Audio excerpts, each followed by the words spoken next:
Module 2, chapitre 2, pourquoi utiliser le color management? Et on va répondre également à la question de pour qui c'est intéressant d'utiliser ce color management. Et on va commencer par ça.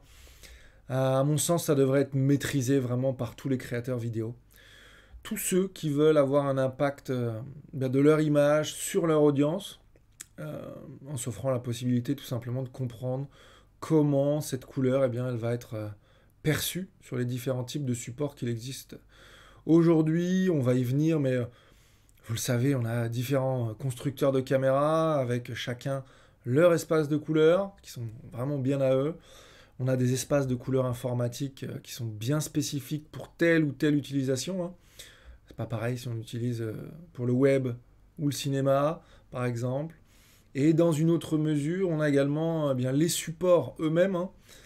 L'ordinateur sur lequel vous êtes en train de regarder cette formation, le téléphone qui est juste à côté, votre télé dans le salon ou le cinéma du coin, ce sont des supports qui sont différents. Donc on a tous ces espaces de couleurs qui ont des tailles bien différentes. Et puis tout ça, ça se croise à chaque fois qu'on a un projet à créer. Vous vous doutez bien que, je sais pas, si vous êtes créateur de contenu sur YouTube et que vous avez là chez vous, je sais pas moi, un Sony, allez, un A7S III, pour votre chaîne internet, ça va être différent du réalisateur de documentaire que je suis et qui va utiliser des grosses caméras cinéma. Mon rêve, par exemple, c'est d'avoir une Arri Amira.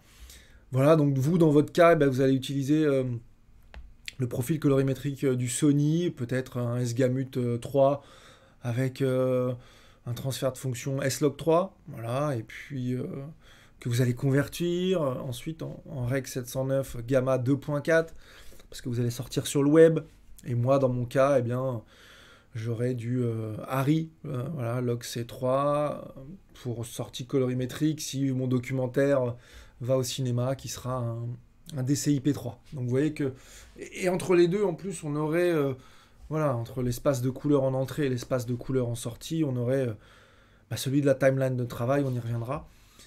Et donc vous voyez, c'est très important que si vous êtes créateur vidéo, YouTube, corporate, vous intégriez ça dans votre workflow. Si vous êtes réalisateur, apprenti ou en devenir, peu importe que ce soit du documentaire, de la fiction, étant donné qu'aujourd'hui tout est difficile à produire, vous allez devoir être multifonction un petit peu.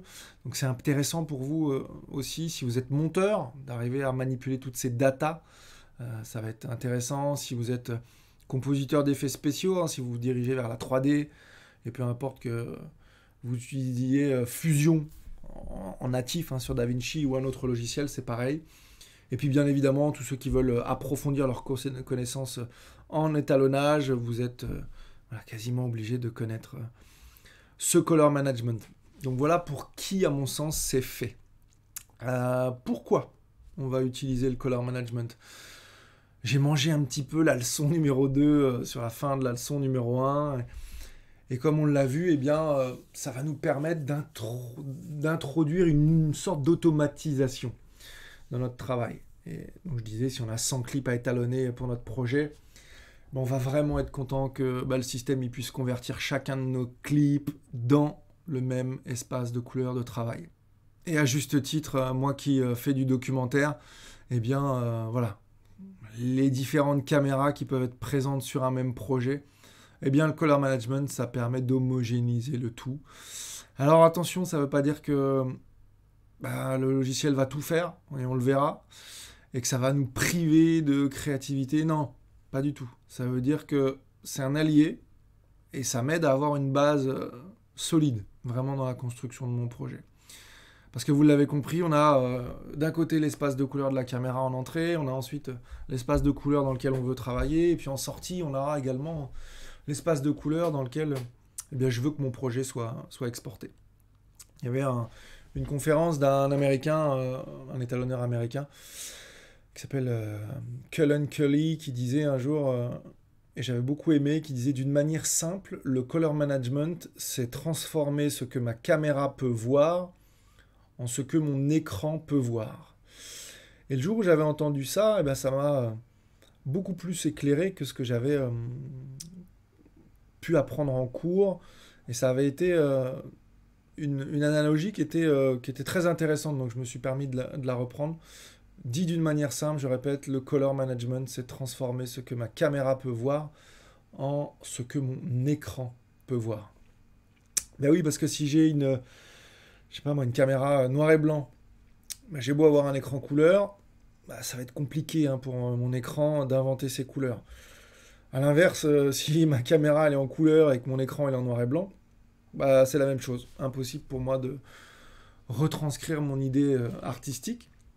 Mais maintenant, bah, si j'ai une caméra couleur, un écran couleur pour visionner, alors là, ok, là ça m'intéresse de savoir si ben, les deux, ils ont la même couleur ou non. Vraiment, ça m'intéresse de savoir comment l'espace de couleur de ma caméra et le traitement que je vais en faire avec mon étalonnage, eh bien ça va ressortir à l'écran. Parce qu'il y a encore différentes possibilités. Et même dans ce qu'on appelle la profondeur des couleurs, il y a certaines caméras qui sont capables d'enregistrer en 10 bits, c'est-à-dire environ 1 milliard de couleurs. Mais si mon écran, lui, il supporte que le 8 bits avec certains autres espaces de couleurs, bah vous voyez bien que cette différence fait que je vais travailler sur des couleurs qui ne seront pas reproductibles par mon écran, et donc le spectateur de l'autre côté ne va pas pouvoir les voir, et donc du coup, mon idée artistique ne va pas être réellement retranscrite. Et c'est de là vraiment que viennent les problèmes. Quand on ne sait pas identifier l'ensemble du process sur cette chaîne de post-production en étalonnage, parce qu'on peut se retrouver avec des choses qui sont très difficiles à regarder au niveau des yeux et qui ne retranscrivent pas encore une fois le bon message. Donc voilà pour qui et pourquoi c'est intéressant d'utiliser le color management.